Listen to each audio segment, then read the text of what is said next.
Identify the reaction mechanism for the reaction shown below. So what we want to do to answer this problem is we want to make some observations about what we have in our reactions. We want to identify our starting material, our reagents, and our products, and see what hints we can get about the change that has occurred in this reaction. So if we take a look at our starting material, we see that we have a tertiary alkyl halide. And actually it's a tertiary benzylic halide because we're looking at the halogen being at the carbon that's directly attached to a benzene ring. So we have a tertiary benzylic halide. One thing we might also note is that we have a chiral center. So it does also have a chiral center. So we're going to want to pay attention to what happens to that chiral center in the reaction. We are reacting this with methanol, which is a weak nucleophile as well as a weak base. And if we take a look at our products, we have two different products. We have a mixture of enantiomers here. So we started off with one chiral starting material and we have racemized it. We have a mixture of enantiomers. And we also want to see what's happened. So we can see we're being asked to decide between substitution and elimination pathways. So the first thing to notice here is that this is definitely not an elimination pathway because eliminations lead to alkenes. So in an elimination reaction, you would be eliminating that bromine as well as a beta hydrogen to form an alkene. That's definitely not happening. So we can cross off our elimination options. And so that leaves us to decide between SN1 and SN2.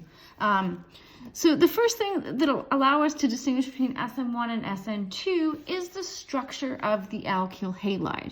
So if we look at our alkyl halide and we see that it is tertiary, even without being benzylic, just the fact that it's tertiary tells us that this cannot be an SN2 reaction.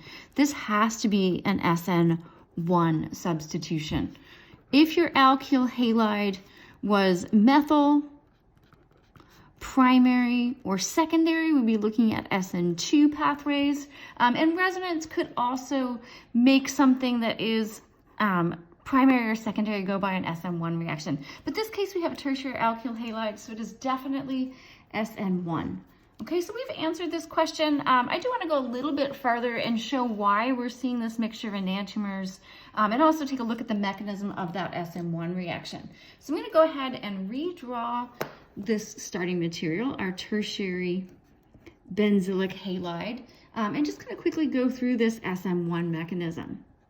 Right, so SN1 is the stepwise substitution. So that means that the first thing that's going to happen is the leaving group, which is the bromine, is going to leave, and that forms a carbocation. So this will only happen when you can form a stable carbocation, which is why we see it happen with tertiary alkyl halides, or where we can form a carbocation that might be resonance stabilized. So this is both. It's going to be tertiary and it can also be resonance stabilized by that benzene ring. Okay, so once that bromine leaves,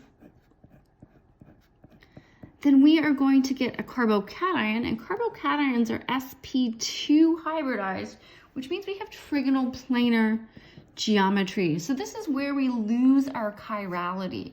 So you start with a chiral center that's tetrahedral. When that bromine leaves, that center flattens out. And so then when the nucleophile attacks in the next step, and the nucleophile is going to be the methanol,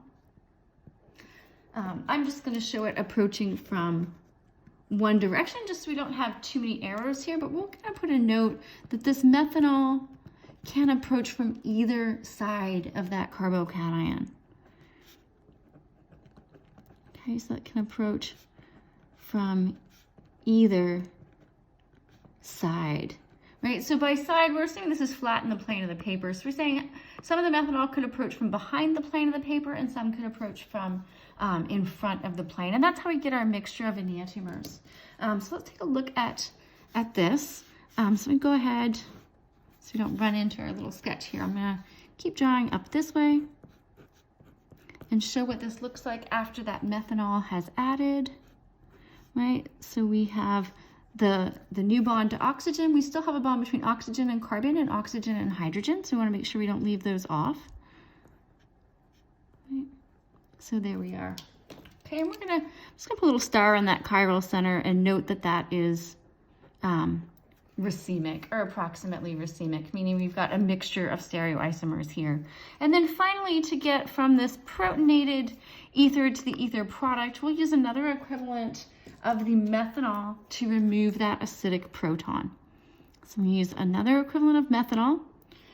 Don't be thrown off by the appearance of more than one equivalent of methanol. This methanol is the nucleophile. It is also the solvent of this reaction.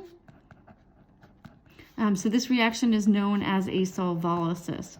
So we're pointing this out just to indicate that we really have a lot more methanol than anything else in the solution, so we shouldn't be thrown off by seeing it show up more than once in our mechanism. Okay, so I'm going to use this methanol just to remove that proton and neutralize the positive charge. And that brings us to our racemic mixture of products.